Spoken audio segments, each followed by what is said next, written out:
इस वीडियो में हम देखेंगे सेलों का संयोजन, कॉम्बिनेशन ऑफ सेल्स।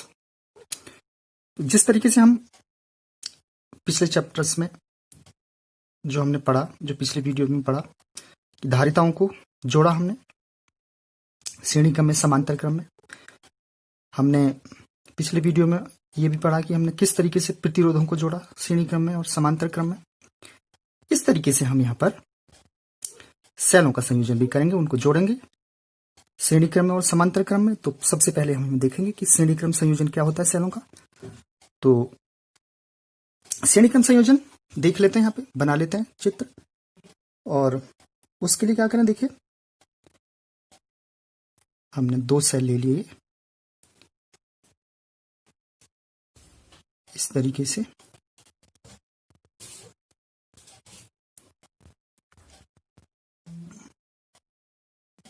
दो सेल हमने लिए,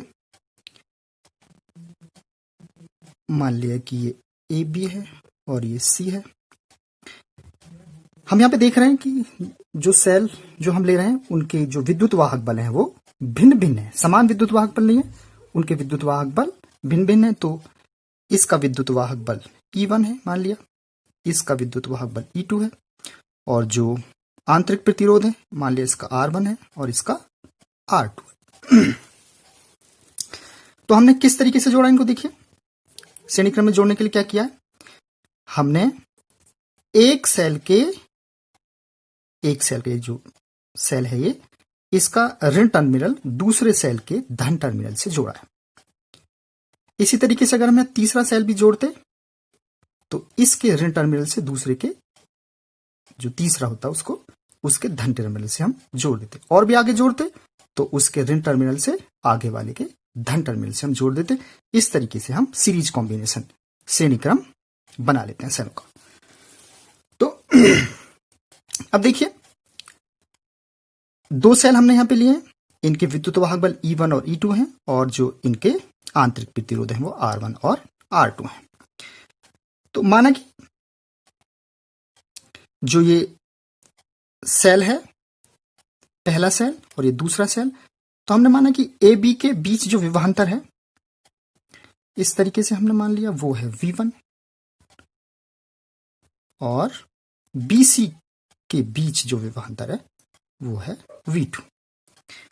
तो अगर हम यहां से देखें, देखिए हमने पिछले वीडियो में पढ़ा है कि टर्मिनल विभवांतर, विद्युत वाहक बल तथा आंतरिक प्रतिरोध में संबंध क्या होता है, वो होता है E बराबर क्या होता है, E बराबर V प्लस IR, यदि इनमें प्रवाहित होने वाली धारा I है। तो प्रवाहित होने वाली धारा क्या है, I है।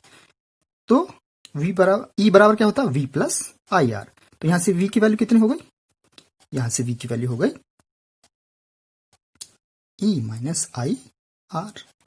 अब अगर हम यहां से V1 कैलकुलेट करना चाहें तो V1 क्या हो जाएगा, यहां से देखिए V1 बराबर हो जाएगा E1 माइनस IR1। जो विद्युत धारा है समान है, तो E1 माइनस IR1 हो गया।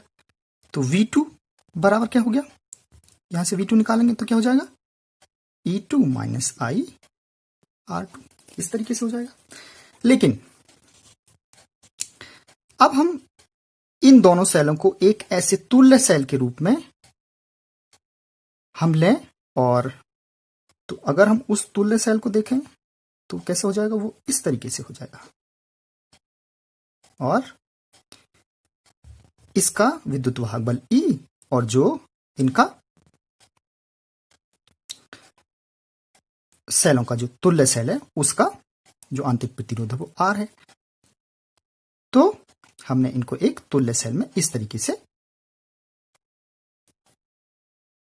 दिखा दिया यहां पर। तो अगर इसके सिरों के बीच विभवांतर V है तो यहां से V बराबर क्या हो जाएगा, देखिए V1 प्लस V2, ऐसा ही हो गया। तुल्य सेल जो है ये, इसके सिरों के बीच विभवांतर है V, तो फिर क्या हो गया, V बराबर V1 प्लस V2। तो यहां से V1 V2 की वैल्यू रखी हमने, तो V बराबर क्या हो गया, यहां से देखिए E1 minus IR1 plus E2 minus R2। तो V बराबर क्या हो गया, E1 plus E2 minus I R1 minus I R2। और क्या हो गया यहां से, E1 plus E2 minus I R1 plus R2। तो अब देखिए ये हो गया जो दोनों सेल हैं इनके विभवांतर का योगफल और इनके आंतरिक प्रतिरोध का योगफल। तो ये क्या है, ये तुल्य सेल के बराबर हो जाएगा, ये E और R। तो यहां से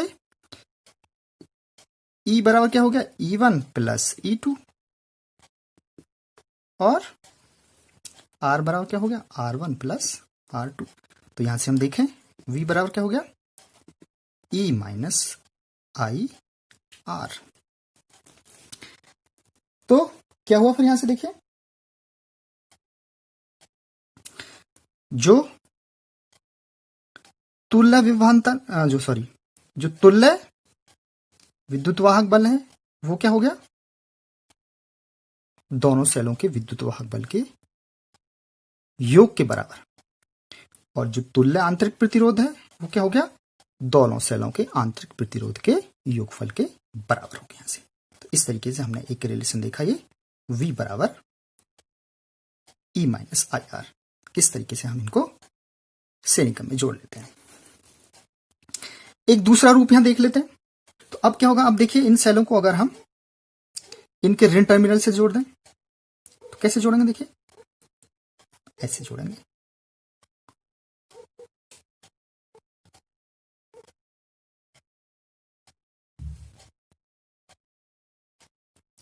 तो अब क्या हुआ, इन दोनों के ऋण टर्मिनल हमने आपस में जोड़ दिए।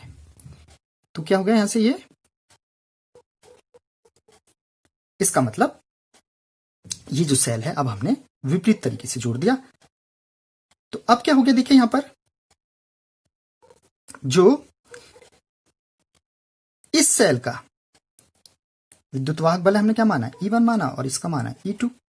तो यहां से जो अब कंडीशन हो जाएगी, अब क्या हो जाएगी, अब अगर हम यहां से ये V1 है और यहां से ये V2 है, ये तो V1 बराबर अब क्या हो जाएगा इस कंडीशन में, देखिए V1 तो वही हो जाएगा E1 माइनस आई R1 और V2 बराबर अब हो जाएगा माइनस E2 माइनस आई R2। तो अगर अब हम ये निकालें तुल्य इनका विभवांतर, तो क्या हो जाएगा फिर, V बराबर हो जाएगा V1 प्लस V2। तो यहां से क्या हो जाएगी वैल्यू, ये हो जाएगी क्या, E1 माइनस आई R1 और माइनस E2 प्लस आई R2, ऐसा कुछ हो जाएगा।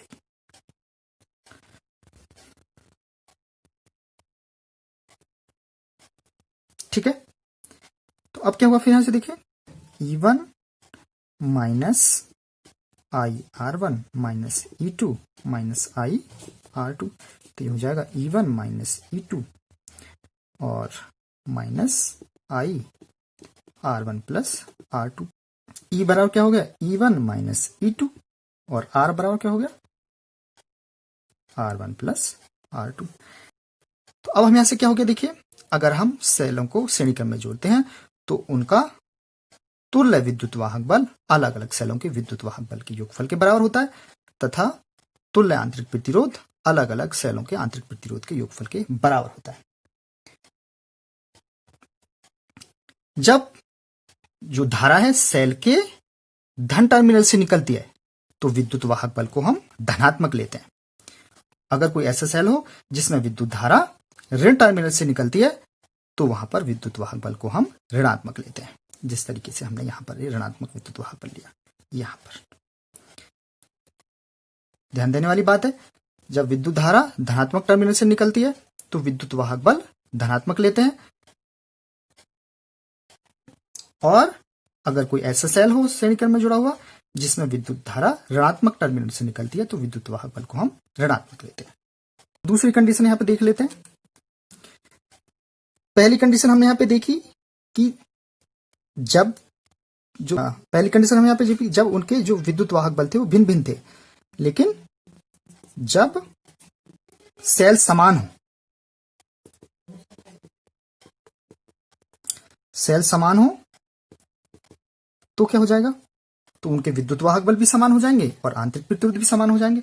तो उस सिचुएशन में क्या होगा,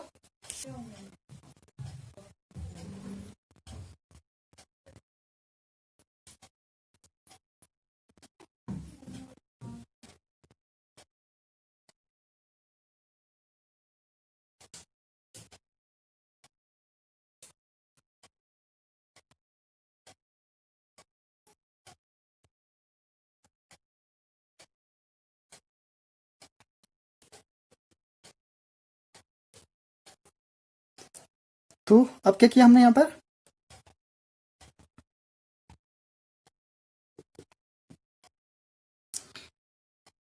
ये ई है,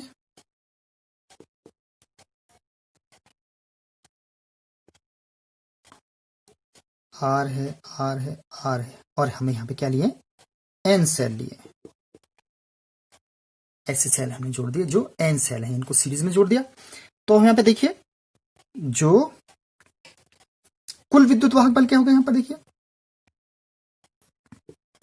कुल विद्युत वाहक बल ई बराबर क्या होगा, यहां से योगफल के बराबर, तो एन सेल है तो विद्युत वाहक बल एन ही हो गया।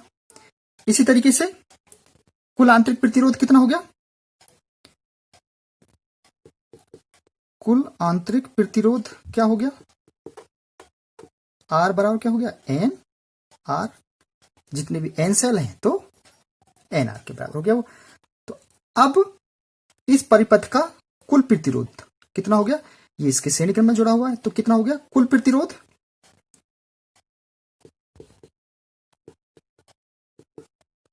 कितना हो गया आर प्लस एन आर। तो परिपथ में प्रवाहित होने वाली विद्युत धारा क्या हो गई, आई बराबर क्या हो गई,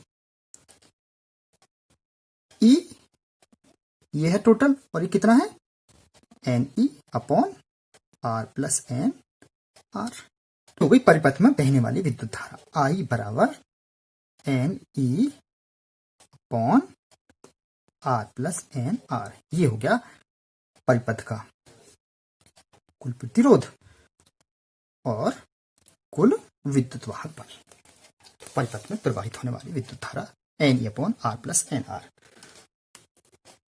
अब देखिए यहां से हम दो कंडीशन देखेंगे।